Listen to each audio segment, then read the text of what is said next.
Hi, everybody. I thought I would just talk to you in the dark.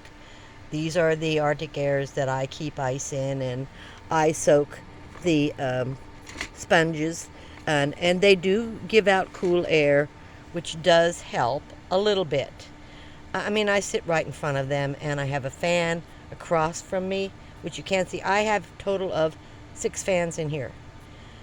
It is 10:30 at night, and it's still 91. It got up to 108 in the van today. Um, was yesterday or the day before when I went to work. I have to close up the van, and the solar generator shuts off the AC automatically by itself. I don't know why, but it does. And it shut off the AC, so no fans were going. It got up to 111 one night, and the next night, I believe, the night it was 110 or 111. That day it was 120 in my van when I got in at 7 o'clock to take my break. Today it got up to 108 inside the van, and I think it was 108 outside.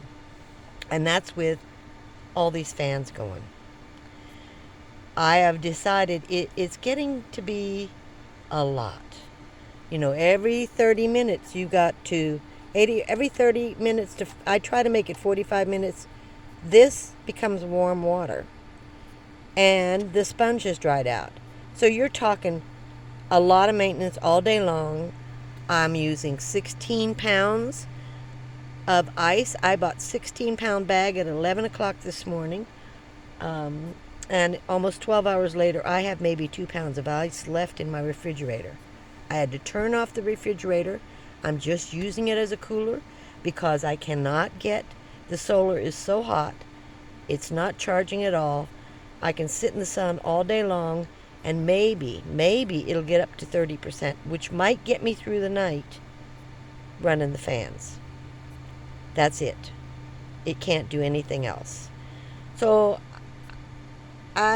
I guess I don't want to be disappointed in solar, but I certainly am. I didn't understand, and I don't think most of us do, the heat that we are experiencing now and what it does to the solar generators. Now, mind you, these solar generators, on top of all this other heat, are also putting out heat. So the sides are ventilating, and it's all hot air coming out. So not only is the sun shining on the van, but heat is coming out of the solar generator. Big time. And it's working very hard, the BMS system. And that heat is adding to the heat in the van. So it's really hard to control this. It's very, very difficult. And yes, I still love my Arctic airs. I'm getting cool air right now out of this. I'm sitting right in front of it, so I'm okay. But it's still 91 degrees in my van, and it's 10:30 at night.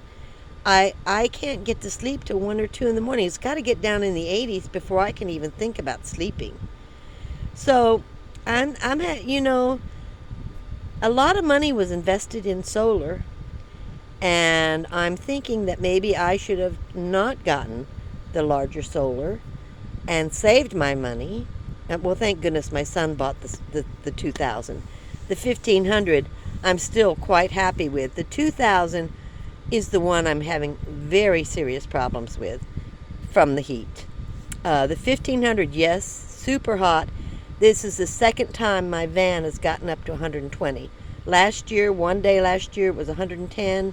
The van was closed up, and I had it sitting out. That was when I was just fixing it and moving into it. And I was visiting a friend, and I had it sitting out most of the day, and it was 110 or 111 that day, and sure enough, it's 120 in my van. And my 1500 was hot to even touch. And these solar generators are hot to touch. Hot. We're not talking warm, we're talking hot. So I've been, now that it's reached that, it's really concerning to me. So I now disconnect the solar panels before I even go into work. I shut everything off, including the fans, the AC, the DC, shut it all off. Don't use the refrigerator at all, so that I can at least have enough power to run my fans at night so I can sleep. I just thought I would, talk about this because this heat is a problem, and I now have 5 more days.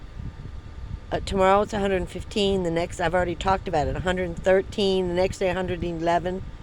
And my van is going to be closed up when I go into work at 7, and that's the peak heat time.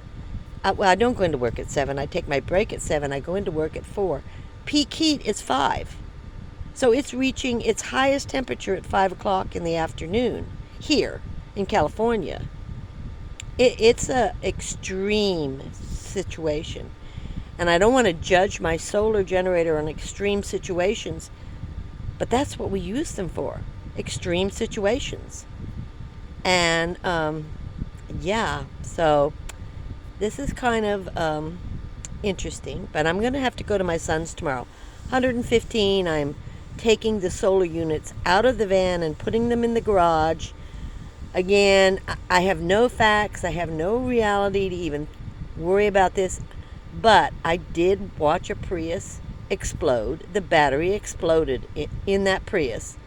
And I've talked to people, and they have seen a Tesla explode on the freeway. So lithium is supposed to be pretty safe, the safest.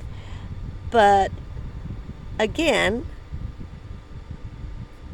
I'm concerned. It's extreme conditions we're talking about inside this van. If it gets to be 115, what's it going to be in this van? 130? 125?